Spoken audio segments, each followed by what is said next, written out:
Hey guys, welcome back to Barry's Corner. It's Emily here, and today I'm coming at you guys with another Enemies to Lovers book recommendation video.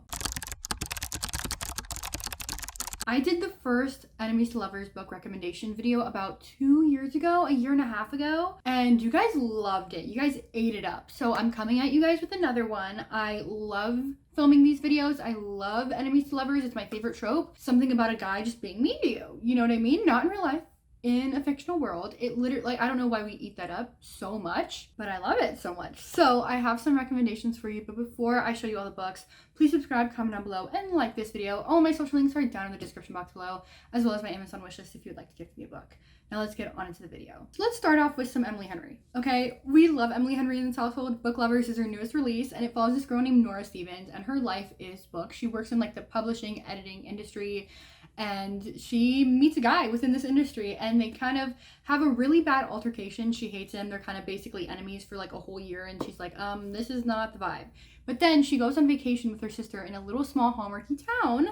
Hallmarky vibes is literally what this whole book is, okay? And she sees the guy there. And she sends him a little email, like a snarky little email that's super unprofessional, and he responds back kind of going along, and then boom, a little friendship relationship is born. I love both of these characters. Charlie Lastra, dude, oh my gosh. He's so sarcastic, but also so caring towards her. Nora, oh my gosh, I love her as a main character. I love her relationship with her sister. Like, that is a pretty big part of the story, her relationship with her sister. It feeds into her backstory so well, and just the relationship between these two. It's such a Hallmark vibe, but without all the cheesy, like, badness of a Hallmark movie. They have these little moments that I just adore, and the ending, oh my gosh, the ending. Are you kidding me? It's like, I love it. I love their connection. I love how they kind of hated each other in the beginning. It's like light enemies to lovers. Like, it's not like the whole book they're feuding. It's definitely just in the beginning, but it's super cute. I love it. Let's go on to a fantasy novel, Crave by Tracy Wolff. I've been talking about this book recently, guys, because I absolutely adore this book and I adore this series. This is a YA fantasy about a girl that goes to a monster boarding school, but she doesn't realize that it's a monster boarding school because her family died, and she's living with her uncle, who is the professor, not the professor, like the dean, I guess, of this academy, I guess. And she quickly realizes and falls for a vampire named Jackson Vega, and they do not like each other at the beginning. She's very intrigued by him, but he's like, get out of my way. Like, you're so annoying. Like, there's so much more going on that I just don't need you in the way type of thing. But I am not telling you to read this book for Jackson Vega. I'm telling you to read this book because you will absolutely eat it up. And yes, it does look like a bootleg Twilight. And like, yes, she falls in love with a vampire. But it's so different. There's more than just vampires. There's some dragons, there's witches, there's warlocks, some gargoyles in the mix. I literally ate this up so much, and I literally read it all in one sitting, stayed up till 6 a.m. reading this book because it was that good. Like, yes, it's super cheesy and a guilty pleasure read. I'm not saying that the writing is good. Like, I'm saying that it's a very cute, fast-paced, and fun read. However, you will get to the next book in the series called Crush and Covet, and oh my gosh, guys, these books. If you want enemies to lovers, read Crush and Covet, because maybe another guy comes into the mix, and maybe this guy is named Hudson Vega, who is Jackson Vega's brother, and maybe he's supposed to be dead, and maybe there's a forced proximity trope, and maybe it's so freaking good, because literally Hudson Vega is what started this whole war that's going on, kind of. Not, he didn't start it, but a lot of people hate him, including his brother Jackson Vega. And maybe there's a love triangle, and maybe the enemies to lovers with the main character is very strong and really good. I'm telling you right now, I love Hudson. I love the main character, and I can't tell you any more about that. Now going into a more low-key enemies to lovers, Second First Impressions by Sally Thorne. Sally Thorne is the author that wrote 99% Mind and The Hating Game. I love The Hating Game. If you know me, it's like one of my top 2 favorite adult romances of all time. This book I also really enjoyed, and it follows a girl named Ruthie who works at the front desk of a retirement villa. And she lives there, she loves the people, and it's like her favorite job. She could be working somewhere else for a lot more money, but it's about the place and the people for her. But the problem with that is that the retirement villa just got new management, and the boss kind of wants to tear it all down and turn it into like luxury apartment or something, or like a resort. I don't remember. And so he sends his son to live right next to Ruthie, and clearly they don't like each other. Like their first interaction was him calling her like an old lady, like she dresses like an older lady. I didn't think he would come back from that. Not gonna lie. Like how is he gonna redeem himself from that? It's so cute and beautiful and innocent, and like Ruthie in this book, this is an adult romance, but the spice isn't really up there. This is such a great book to start you into adult romance if you're moving from YA to adult. Ruthie is so innocent and in the best way possible, like not cliche and cheesy, like and annoying. Like it doesn't turn into a trope that's like way overdone. It's really just pure and like really great. It means you get all those subtle moments that you can get from a YA book and put it into an adult setting, and it just works really, really well. I definitely need to do a reread of this book very, very soon, and I do not hear about this book enough in social media. Like, you guys need to talk about it and read it because it's really, really good. Next up is The Deal by Elle Kennedy. I know the Off-Campus series is talked a lot about on Book Talk, but I don't really mention it a lot on my channel. And so this follows a girl named Hannah, and she has some troubles finding a romantic connection and like being in a relationship, but she finally found somebody that she has a crush on. However, in college, he's somebody that's basically unattainable, and so she strikes a deal with the douchey college bad boy where she'll help him get an A on an assignment and like help him study, and in return he'll give her a little fake date so the guy will notice her. But she finds him so annoying, childish, cocky, and he's the captain of the hockey team. Look, I honestly picked this up because I really want to read more hockey romances. I don't know, like just growing up, we weren't into hockey, and I know it's America. I didn't know how big it was, okay, apparently. And I don't know, I love hockey romances, so I picked it up.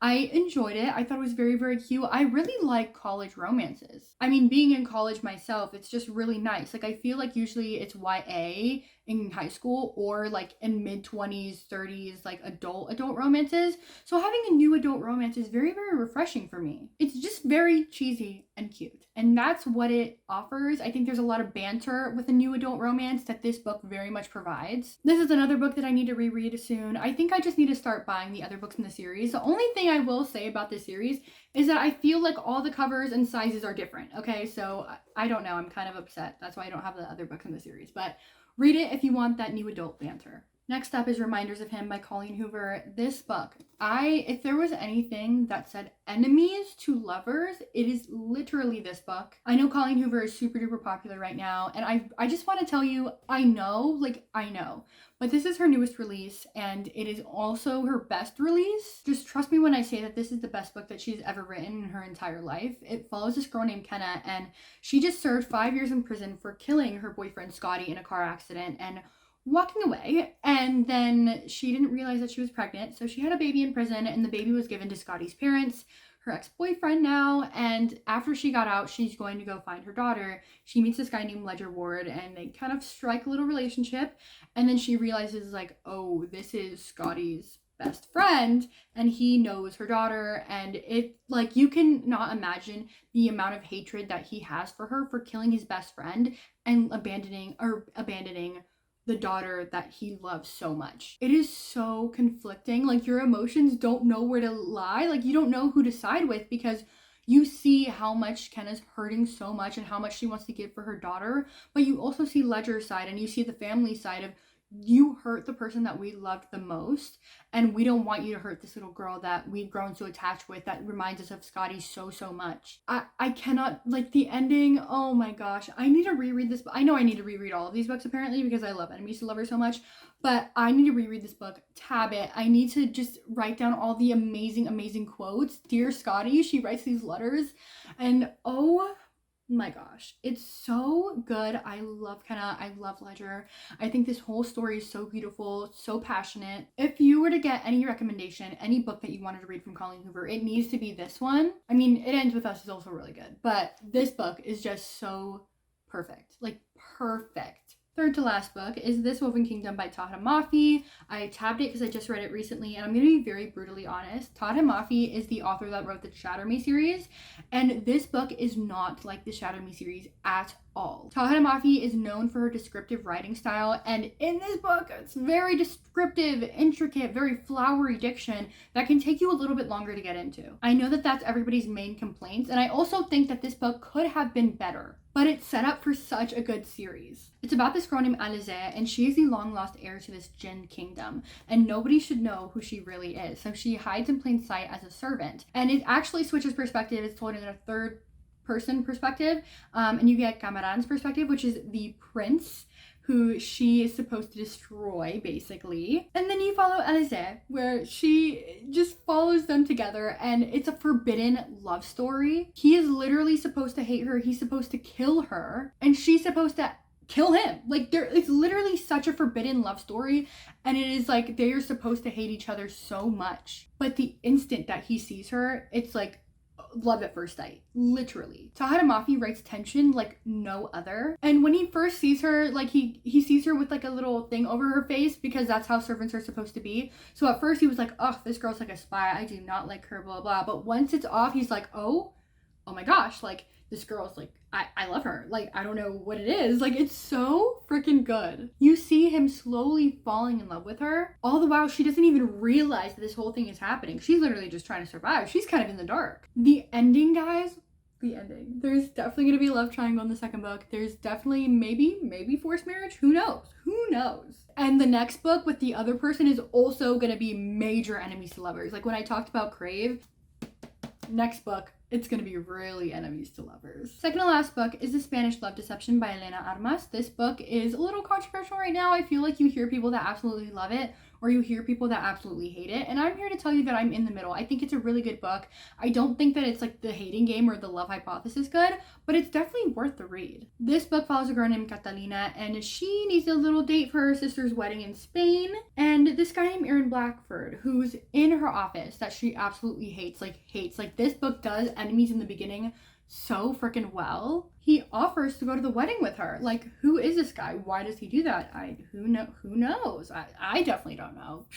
Anyway, it's so freaking cute. I think in the beginning I was a little thrown off with like how much there's enemies in the beginning, but once you get to the ending, oh my gosh, it was perfect. He learned Spanish for her, guys. He's with her family all the time and does not mind the chisme that is going around. It gives off unhoneymooner vibes with the hating game vibes because office romance, but also in Spain. So I love it. I love it so much. Definitely give it a try. It's definitely worth the read. The last book is Pride by Ibi Zoboi. This is a YA contemporary retelling of Pride and Prejudice, and this book has a little special place in my heart. I really love this book, and it follows a girl named Zuri Benitez, and she lives in Brooklyn, and she has a lot of pride for her Afro-Latinx roots. But she doesn't know if pride is going to be enough to save her rapidly gentrifying neighborhood from becoming unrecognizable. And so when the Darcy family moves next door, who's a rich, wealthy family, she despises them. They don't like going to their block parties. They don't really like them in general, and it's instant hate. The hate to love aspect in this book is so cool to see unravel because it's genuine hatred to see these wealthy people moving in and raising the prices of her house when their parents still have the same job. I think if you're going into this book just solely looking for a love story, I think you're going to be a little bit disappointed. I think you should go into this novel trying to learn a little bit more about gentrification. Coming from Miami, Florida, I saw gentrification every single day. I also really liked the Hispanic aspect of this book, again, because I'm Hispanic and I love stories like that. I felt so connected. But seeing how her culture mixed in with her romance and mixed into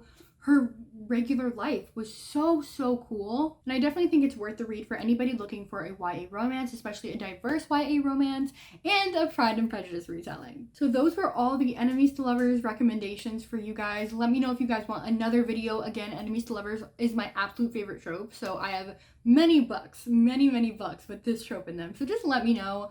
But yeah, that's the end of the video. Please subscribe, comment down below, and do whatever you want to do, and goodbye.